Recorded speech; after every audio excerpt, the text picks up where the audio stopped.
Número uno.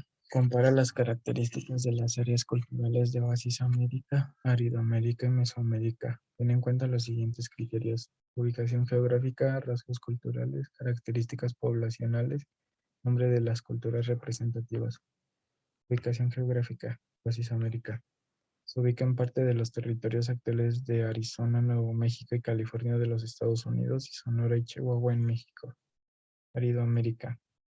En la zona norte de la actual República Mexicana y en el sur de los Estados Unidos, entre las cordilleras occidental y oriental de la Sierra Madre. Mesoamérica.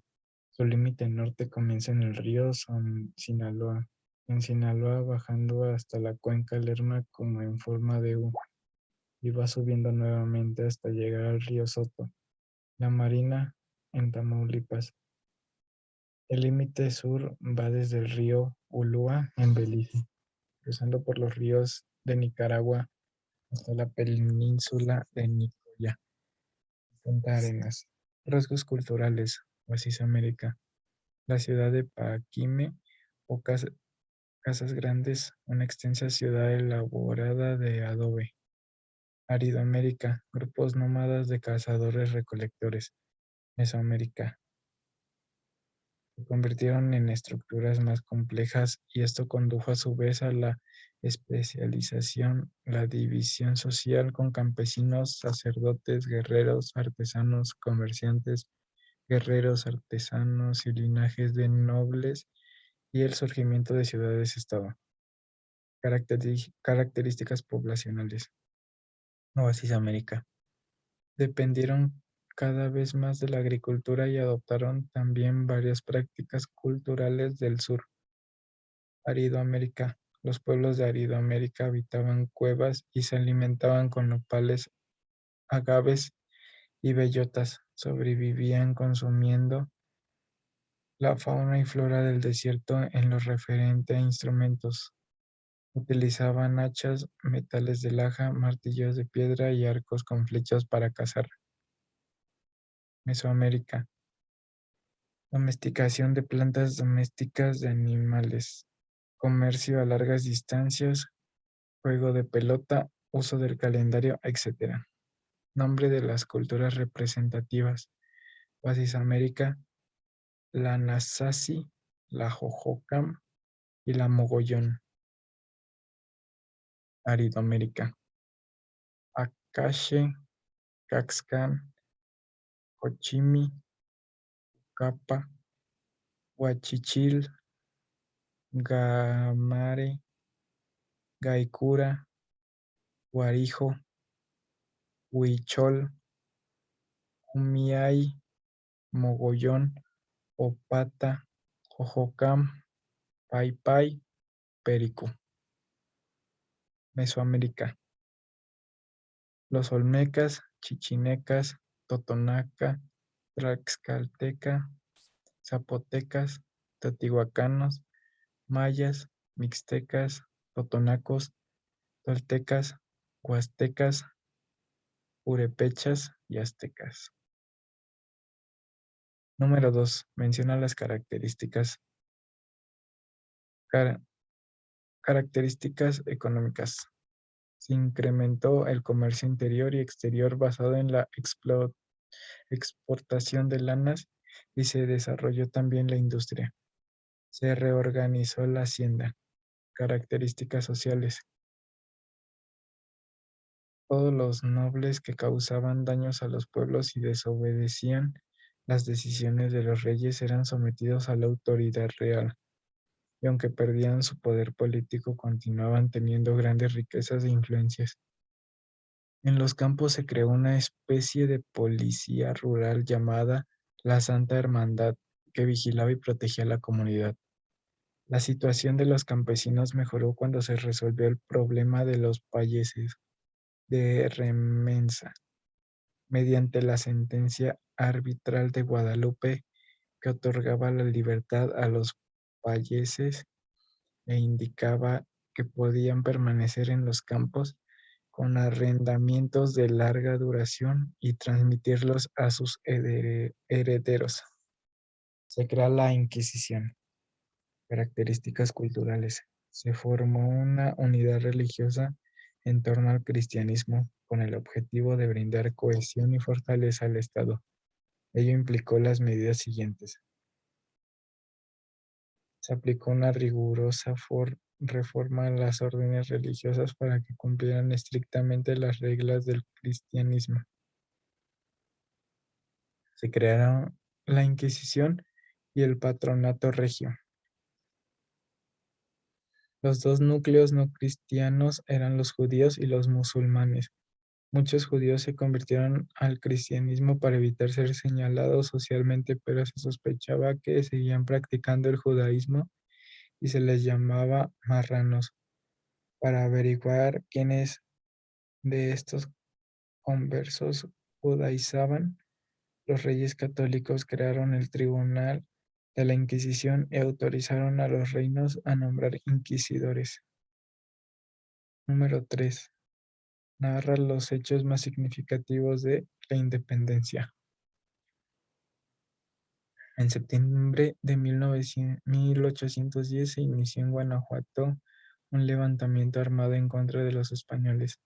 Josefa Ortiz de Domínguez dio aviso de que la conspiración había sido descubierta. Miguel Hidalgo encabezó y organizó al ejército insurgente. Inició la lucha. Una vez apresados los líderes insurgentes, Hidalgo, Allende y Aldama fueron sentenciados a muerte y fusilados en 1810. José María Morelos y Pavón, alumno y discípulo de Hidalgo, llegó a su punto máximo, la lucha insurgente. Encabezó campañas militares que lograron dominar una parte importante del territorio y su capacidad de organización permitió que se redactara la primera constitución del país. La guerra se normalizó y había enfrentamientos, pero los peninsulares tenían prácticamente el control de los rebeldes, de quienes disminuía cada vez más la cantidad y además había perdido el apoyo de la población, ya que éstas veían que la independencia como algo inalcanzable. El 27 de septiembre de 1821,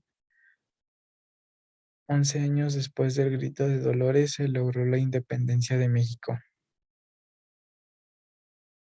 Las intervenciones extranjeras. México derrota a las últimas tropas españolas en San Juan de Ulúa tras la consumación de la independencia. Las tropas españolas son derrotadas por el ejército mexicano en Veracruz y Tampico. España se compromete a no volver a invadir a México. Francia reconoce la independencia de México a cambio de establecer relaciones comerciales y Santa Anna firma acuerdos con Francia. Texas declara su independencia de México. Francia declara la guerra a México.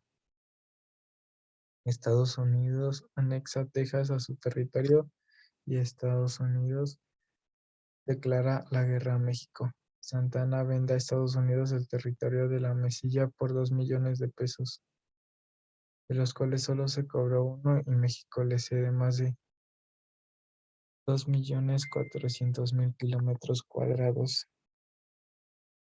Maximiliano tomó el trono y se funda el Segundo Imperio Mexicano. Benito Juárez regresa a la Ciudad de México a restaurar la República y con ello se marca el fin de la Segunda Intervención Francesa. La Guerra de Reforma. El conservador Félix proclamó el Plan de Tacubaya. Benito Juárez estableció su gobierno en distintos puntos del país y en 1859 llegó a Veracruz, donde dictó una serie de leyes aún más radicales que las de 1857, las leyes de reforma.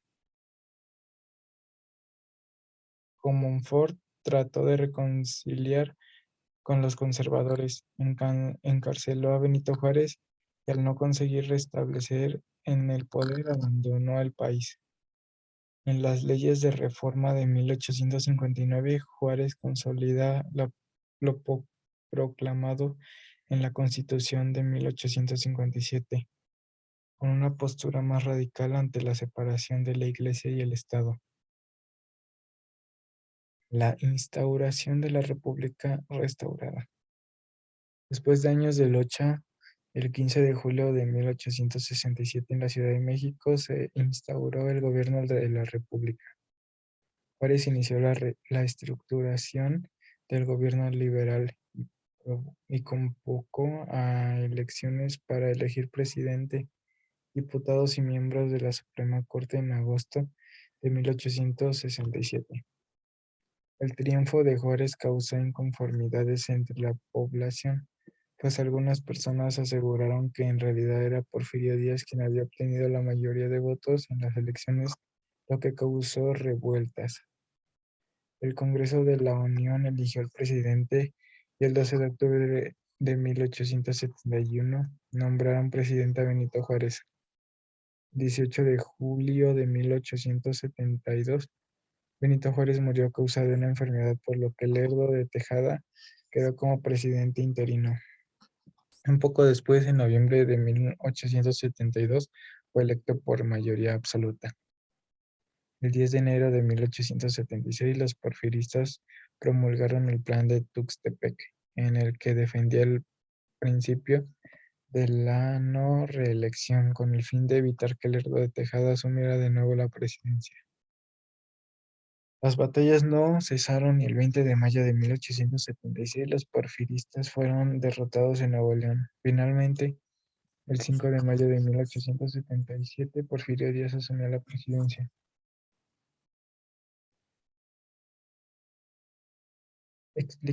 Número 4. Explica las características sociales, económicas y políticas del porfiriato. Características sociales. La riqueza se concentró en unas cuantas personas, mientras que la mayoría de los mexicanos vivían en condiciones de pobreza. Los obreros eran explotados y laboraban en condiciones deplorables, salarios bajos, jornadas de trabajo largas y sin prestaciones, trabajo nocturno y dominical, inseguridad e insalubridad de los talleres. En la educación se le dio un gran impulso a la enseñanza superior, pero las necesidades educativas básicas no se cumplieron. 80% de la población era analfabeta. Características económicas. Fomenta la inversión extranjera mediante una política que benefició a los empresarios a través de concesiones. Incremento del capital nacional y extranjero en el comercio y la industria. Aumento de la minería cuando el porfiriato inició. Los minerales que se extraían se exportaban en su mayoría a Europa, mientras que en 1910 77% de la extracción se exportaba a Estados Unidos. Desarrollo de las vías de comunicación. Organización del sistema bancario. Características políticas. Durante el mandato de Díaz, en el territorio nacional se alcanzó una estabilidad política y un orden interno. Se creó la Suprema Corte de Justicia Militar y la Escuela Naval Militar 1897. Además de que se mejoró el funcionamiento del colegio militar y se reformaron los planes de estudio constantemente. Las elecciones libres no existieron, pues el pueblo mexicano no tenía voz ni voto, y a los gobernadores y a los poderes federales y estatales los imponía el presidente y sus colaboradores. Además, el generante Díaz utilizó al Congreso para modificar las leyes. Número 5. Explica la relevancia política y el impacto institucional de la Constitución de 1917. Establecía la forma de gobierno de la nación y buscaba establecer los alcances y los límites de las facultades de la autoridad pública. Por ello, un legado vivo que dejó la lucha de independencia fue la creación de un orden constitucional para la realidad social y política de México. Número 6. Explica los acontecimientos más relevantes derivados de la política económica del cardenismo. La consolidación del país se basó en la organización de los trabajadores en gremios, lo que favoreció la recuperación económica del salario y provocó que el mercado interno se expandiera, con lo que se fortaleció la industria nacional. El impulso a las políticas de reparto agrario plasmadas en el artículo 27 de la Constitución y que se demandaban desde 1910, se repartió 10% del territorio mediante la figura del elegido, con lo que se buscaba eliminar los latifundios. Número 7. Expresa tu opinión analítica sobre el escenario actual que enfrenta nuestro país ante la globalización y los desafíos que se presentan como la corrupción, el crimen organizado y las desigualdades. La corrupción en México es un problema muy grande que abarca a todos los niveles del gobierno del país. No hay valores morales y éticos tanto a las personas que lo practican como a los que incitan. De igual manera, está relacionado con el crimen organizado y las desigualdades económicas, ya que ha habido muchas muertes de muchas mujeres y hombres. Sin embargo, solo dan carpetazos a los asuntos por faltas de pruebas y de esta manera la población vive con miedo, incluso en su mismo trabajo, por miedo a hablar y perder su puesto. Y la vida de las personas se pone en riesgo. Actualmente se ha visto más este tipo de casos por la inseguridad del país, donde cualquier persona puede tomar un cargo político y todas las instituciones como Ministerio Público, Procuraduría, la Fiscalía, entre otros, son parte de esa misma corrupción y por medio a saber muchas verdades, el crimen organizado juega un papel muy importante dentro de la misma.